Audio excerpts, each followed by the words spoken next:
ఇలాంటి చంద్రబాబు నాయుడు కోసం ఎన్ని ప్రాయశ్చిత్త దీక్షలు చేసినా ఆయనైతే దేవుడు క్షమించడు.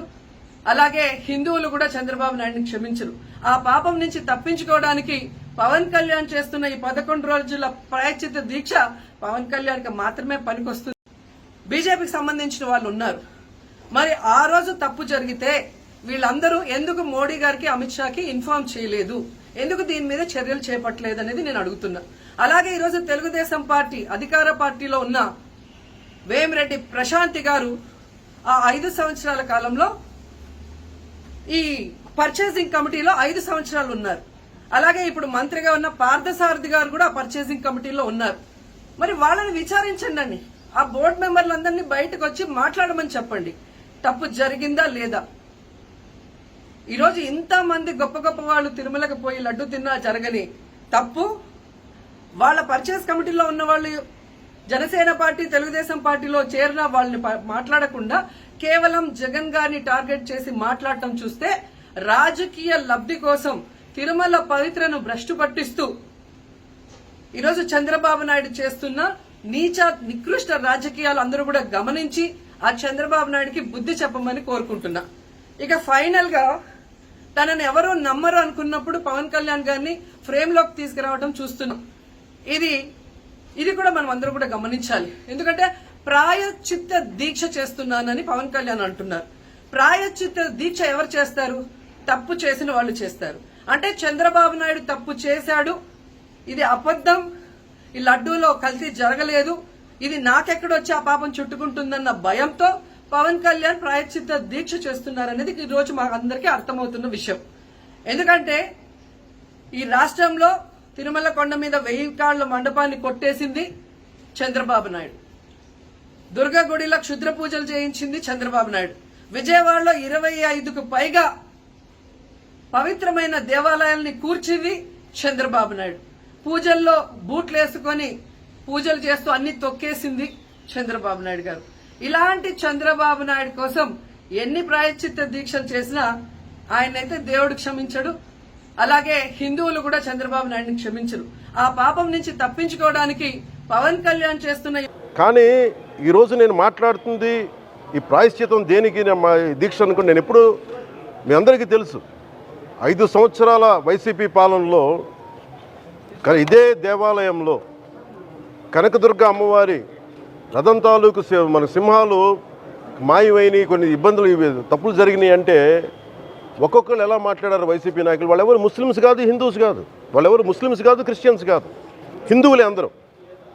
పొద్దున్నేస్తే తాళ్ళు కట్టుకునే వాళ్ళు, బొట్లు పెట్టుకునే వాళ్ళే. కానీ ఒక తప్పు జరిగింది, ఒక అపవిత్రం జరిగింది అంటే పదవులు అనుభవిస్తూ ఉన్నవాళ్ళు, పొద్దున లేస్తే గుళ్ళకి వెళ్ళేవాళ్ళు, వీళ్ళు అపహాస్యం చేస్తూ ఉన్నారు, వీళ్ళు వెటకారం చేస్తూ ఉన్నారు.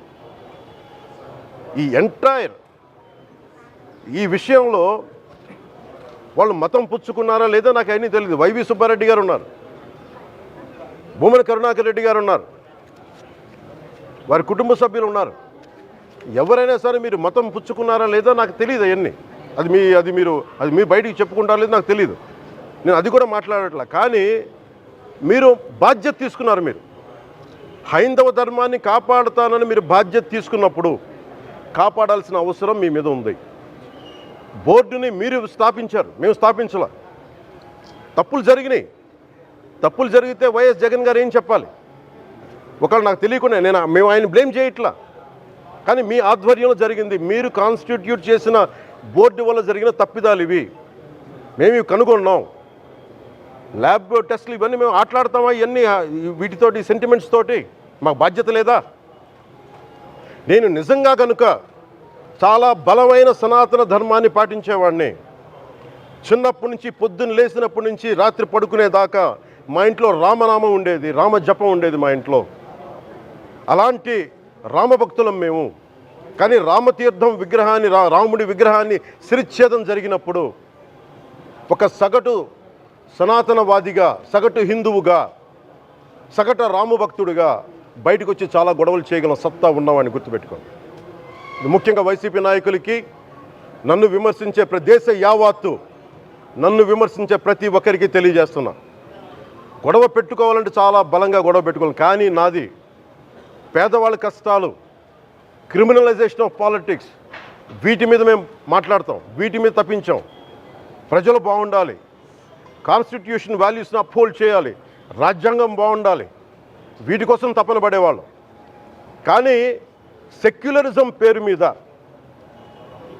Secularism is not one way, it's two way. Secularism అంటే కూర్చోబెట్టి ఒక్క సైడ్ నుంచి వచ్చేది కాదు, అన్ని సైడ్ నుంచి రావాలి. ఇది చాలా ఆవేదన కలిగిస్తుంది. కొన్ని దశాబ్దాలుగా చూస్తున్నారు ప్రతి హిందువు. దీంట్లో మిగతా మతాల ప్రస్తావన కంటే కూడా నేను ఎక్కువ ప్రస్తావన చేస్తుంది హిందూ ధర్మాన్ని పాటించి, వాళ్ళ వ్యక్తిగతంగా పాటించి బయట నాయకులు ప్రత్యేకంగా చెప్తున్నాం, సనాతన ధర్మాన్ని జోలికి రాకండి. తప్పు జరిగితే తప్పు జరిగిందని ఒప్పుకోండి, లేదా మాకు సంబంధం లేదని చెప్పండి. అంతేగాని మళ్ళీ అడ్డగోలుగా మాట్లాడితే ఎవ్వరం క్షమించం. ఇక్కడ మీరు కూడా హిందువులే, పొన్నవోలు సుధాకర్ రెడ్డి గారు మీరు హిందువులే. నోటికొచ్చినట్టు మాట్లాడకండి. తమాషాలుగా ఉందా మీకు? సరదాలుగా ఉన్నాయా? మొన్నటికి మొన్న ప్రకాష్ రాజ్ గారు మాట్లాడారు నా మీద. అరే నేను మాట్లాడుతుంది ఒక హిందువులు అపవిత్రం గురించి మాట్లాడుతున్నాను. ఇందులో ప్రకాష్ రాజ్ గారికి సంబంధం ఏంటి? ఇందులో నేను ఇంకొక మతాన్ని నిందించానా? ఇస్లాంని నిందించానా? క్రిస్టియానిటీని నిందించానా? ఈ అపవిత్రం జరిగింది, ఇలా జరగకూడదు, ఫుడ్ అడల్ట్రేషన్ జరిగిందని మాట్లాడుతుంటే దీన్ని గోల చేయకూడదంట. అంటే తప్పు జరిగినప్పుడు మాట్లాడకూడదా? ఒక అపవిత్రం జరిగితే మాట్లాడకూడదా? దేవతా విగ్రహాలను శిరచ్ఛేదం చేస్తే మాట్లాడకూడదా? ఏం ఏం పిచ్చి పట్టింది ఒక్కొక్కళ్ళకి? ఎవరి కోసం మాట్లాడుతున్నారు మీరు? ప్రకాష్ రాజ్ కూడా చెప్తా ఉన్నాను, నాకు మీరంటే గౌరవం, I have extreme respect for you. కానీ when it comes to secularism, Prakash Raj garu, it is a two way, not one way. I have extreme respect for you, you know that. Mere secularism is always two way, it is not one way. హిందువుల మీద దాడి జరిగినప్పుడల్లా వచ్చి మాట్లాడడం తప్ప, అన్య మతాల మీద జరిగితే నేను కూర్చొని ఇంతమంది కౌలు రైతులకు ఇచ్చాను, ఎంతమంది ముస్లిం ఇస్లాం రైతాంగానికి ఇచ్చాను నేను. ఇదే ఎన్ని మద్రాసాలకి డబ్బులు ఇచ్చాను నేను, 25 లక్షలు 30 లక్షలు ఇచ్చాను, నేను ఇచ్చినవాడిని. నేను నాకు అన్యమతం ఇస్లాం మీద గౌరవం ఉన్నవాడిని, క్రిస్టియానిటీ మీద గౌరవం ఉన్నవాడిని, చిన్నప్పటి నుంచి కూర్చొని మిషనరీ స్కూల్లో చదువుకున్నవాడిని. నా టీచర్ చెప్పిన సూక్తి, తను తగ్గించుకున్నవాడు హెచ్చింపబడినని చెప్పి బైబుల్ సూక్తిని ప్రతిసారి కోట్ చేస్తూనే ఉంటాను. ఇది నా గౌరవం, ఇది నేను చూపించే గౌరవం. మీరు మాట్లాడితే కూర్చొని నేను పాటించే ధర్మానికి అపవిత్రం జరిగినప్పుడు మాట్లాడకూడదు, మౌనంగా ఉండాలి. సెక్యులర్